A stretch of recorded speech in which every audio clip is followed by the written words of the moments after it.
Welcome to another day in Paradox.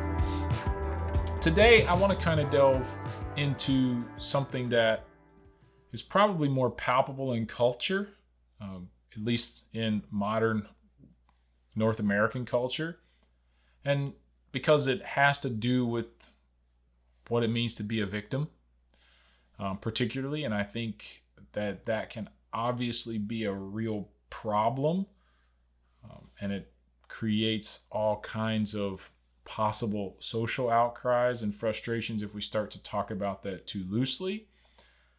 However, I'm going to be very specific and come from the context of mental health treatment specifically. And honestly, this is what I would say if I were, or maybe not specifically what I would say, but this is the direction that I would go if I was in treatment with someone who had been truly victimized in one way, shape, or form. And I'm going to start with sort of the framework, and this is kind of humorous to me.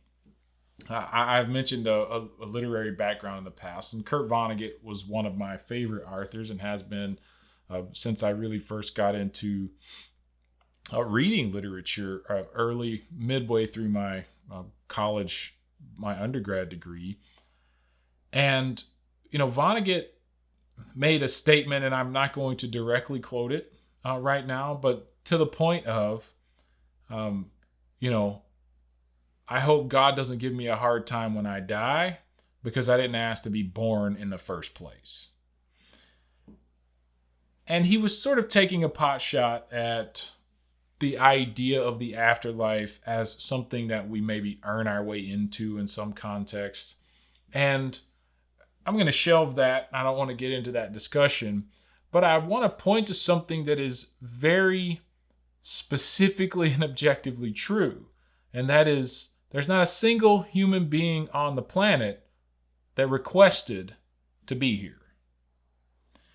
And if we start from the simple sort of biological structure of procreation, we absolutely know that our very existence is the fault of two other people who made decisions, or at least one person who made a decision, even if the other one didn't necessarily have the free will to make the decision in a specific context. But the point, nevertheless, being that our existence here, especially if it's an existence that is shrouded in suffering, is perhaps the manifestation of our victimization. We didn't ask to be here. We didn't request existence. And now we're living a life that seems overwhelmingly painful, and it's somebody else's fault. Now, there's layers to this, particularly in biological thought, and I'm not going to go into great detail here because I don't want this to be too long. But modern neurobiology particularly has been able to actually see, using technological tools, brain scans, etc., that our expectations are really the pathways that determine our positive and negative emotional experience. Negative emotional experience comes almost exclusively from unmet expectations.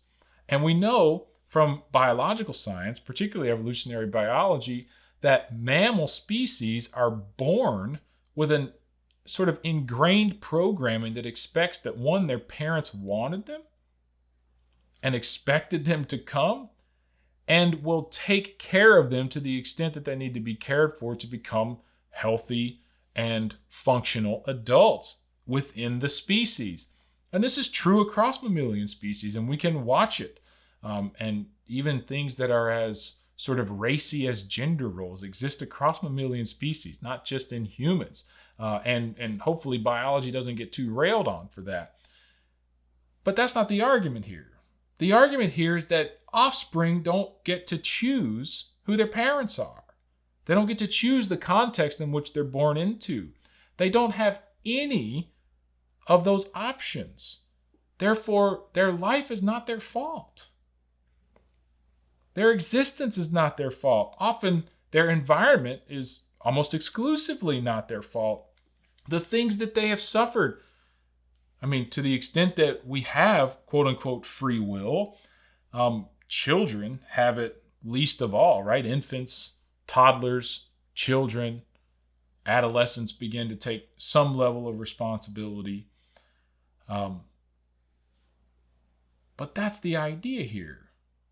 And that's the right metaphor. Responsibility is something that someone takes. It's not something that's just borne on your shoulders. And that's the paradox here, is that almost every bit of suffering could legitimately be the fault of some extrinsic person or force outside of the individual who's suffering it. Don't get me wrong. I am very aware that there are self-inflicted wounds, and those things are some things that come up in treatment often. But how many of our self-inflicted wounds came after some environmental structuring and some things that weren't built into an individual as a result of healthy parenting, healthy family life, support, the opportunity to grow and communicate and have real authentic relationships, to tell the truth? Do you have those examples in your life? Did you? Was it your fault that you didn't? No, it wasn't your fault. You were the victim of bad parents. You were the victim of a bad circumstance. Perhaps you were the victim of poverty. Perhaps you're the victim of a system that is terribly aimed against people of your class or your ethnicity or whatever else. You are a victim. The paradox here, though, is as long as you remain a victim, as long as you demand that identity, as long as you continue to cover yourself in the fact that your life is somebody else's fault, and to some extent, all of our lives are other people's fault. But as long as you hang on to that as a concrete part of your identity, well, you have to wait for other people and other circumstances to change before your life gets better. You have to wait on other people before your life has the chance to get better, as long as you demand that identity. As long as someone else's fault is the thing that you're still pointing to.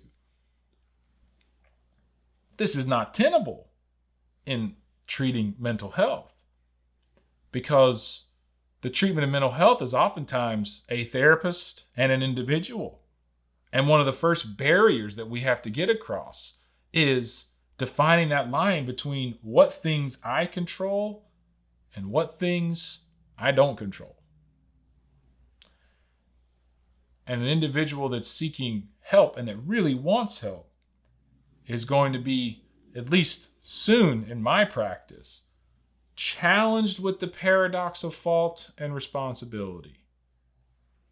The fact that almost everything you have mentioned in my getting to know you, in our assessment and everything else, could probably be laid at the feet of someone else. It could be someone else's fault. But if you refuse to take, again, I like the metaphor, responsibility is something that you actively go after and you take it, right? Something that is taken means that someone really intended to go and get it, right? Whether, and sometimes we would probably hear that metaphor and we would think of even like a thief. This belongs to someone else, but I'm going to go take it because I need it.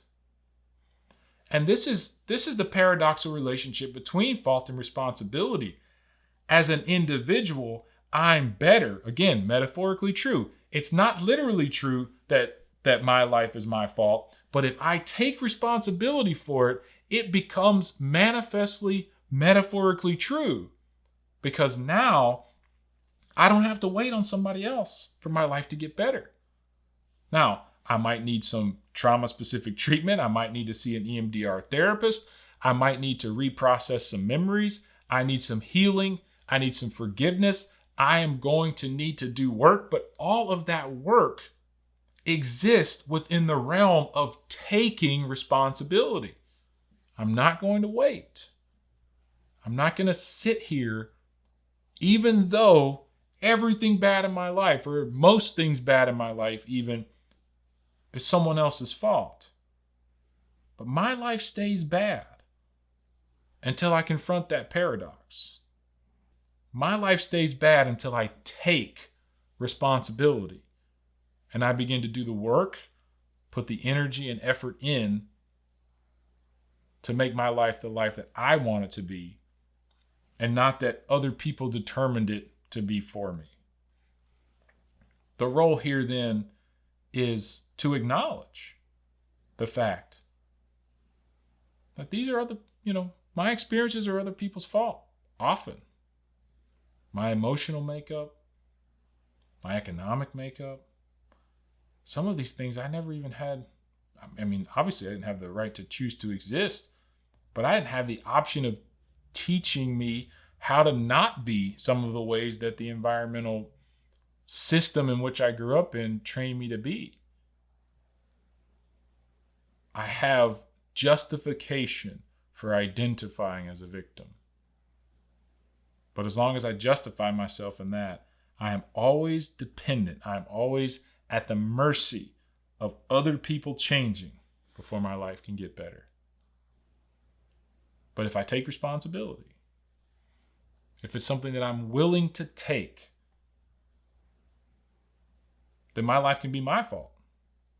And from that point on, I'm in charge of the quality. I'm in charge of the circumstances. I'm in charge of my future, even though I didn't always get to choose my past.